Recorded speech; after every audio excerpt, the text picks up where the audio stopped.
A lot of people say they want to learn embedded systems, but what they actually do is watch random tutorials, buy an Arduino, build two projects, and then get stuck. Then after months, sometimes years, they still don't feel like engineers. The problem is not intelligence, and it's not effort. The problem is order. Embedded system is one of the few fields where learning the right topics in the wrong sequence can completely block your progress. So in this video, I'm not giving you motivation, I'm giving you structure, the exact kind of skills you need, the right microcontrollers to use, and where you can realistically learn each of these skills for free. So the first skill set you must build is your electronics fundamentals. Before any programming, before any microcontroller, you need to strengthen your electronics fundamentals. You don't need to become an analog circuit designer, but you must understand voltage, you must understand current, you must understand Ohm's law, voltage dividers, diodes, MOSFETs, pull-up resistors, and even logic gates. Alright? So why do you need this skill set? That's because your code does not just run in a computer, it runs inside a physical circuit. And if you don't understand the circuit, debugging becomes very difficult, or it becomes a guesswork. So to learn and build your electronics fundamentals, I would recommend that you check out the Analog and Digital Electronics course by NESO Academy.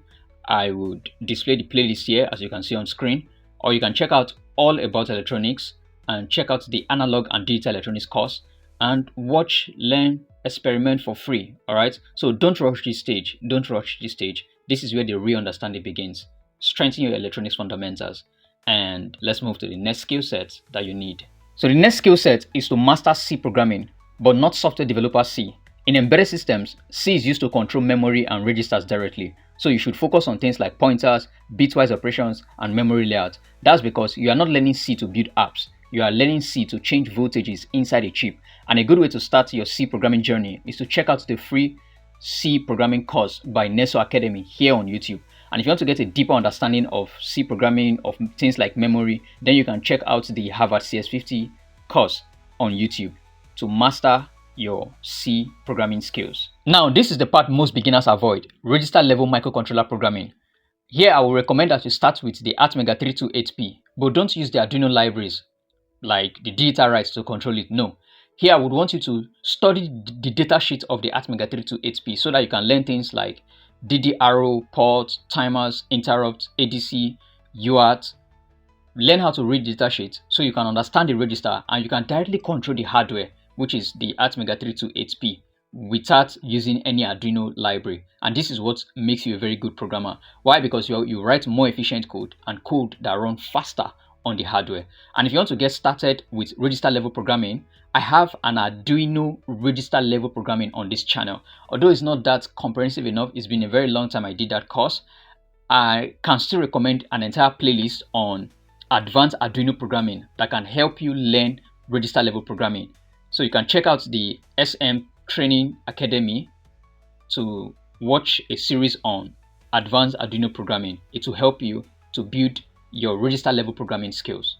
Once you become comfortable writing register level programming using the ATmega328P as discussed earlier, I will advise you to move to ARM Cortex-M Microcontrollers like the STM32, and that's because this is exactly where the industry lives. Here you learn advanced peripherals, NVIC, better interrupt systems, and even more structured firmware development. And to get started with STM32 programming, I have a course here on this channel on getting started with STM32 programming for embedded systems engineers, and it's a pure beginner video to get started with STM32 programming, so you can check it out and enjoy yourself. The next on our list is computer architecture. To understand embedded system, you must know what a processor does with the code that you're actually writing. And if you skip computer architecture, you will always debug by guessing. So you have to learn how CPU fetches, how it decodes and executes instructions. And you also get to understand stack memory, program counters, and basic assembly language. Alright, to get started with computer architecture, you can check the MIT open course material. You can go to their website and check on their computer architecture course. And you can also check out for their intro course on computer architecture here on YouTube. And I will leave the link to that particular course in the video description below. And I'll also leave the link to other courses on computer architecture that you'll find very useful in your journey towards mastering embedded systems. The next skill you must learn is real-time operating system. And this is important because modern embedded systems rarely run on one loop forever. They handle multiple tasks with deadlines by reading sensors, controlling motors, and communicating simultaneously. And this is where you need to learn real-time operating system, and you need to really master it. So you can start with the basic free RTOS concept like tasks, scheduling, delays, and priorities. You need to learn real-time operating system in order to handle multiple tasks with deadlines. To strengthen your foundation on real-time operating system, I would recommend that you check out this course. It's a free YouTube course on real-time operating system by DigiKey.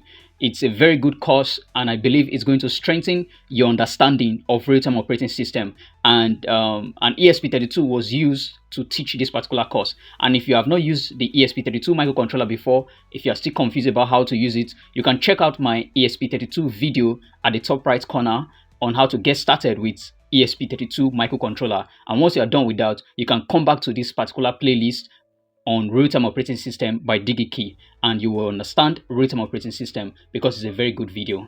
All right. So these are the must-have skill or courses you need to take in order to excel as an embedded systems engineer. And if you have any question, please drop it in the comment section below, and I'm going to attend right to it. If you have any project suggestion or the kind of project or embedded systems work you want to see, leave it in the comment section below, and I'm going to also attend to it. And don't forget to like this video if you enjoyed this video. Like it so the YouTube algorithm can recommend this video to other embedded system lovers. Like, it's free, and if you are new to this channel, subscribe. Click on that like button and subscribe to this channel. Thank you for watching. See you in the next video. Bye.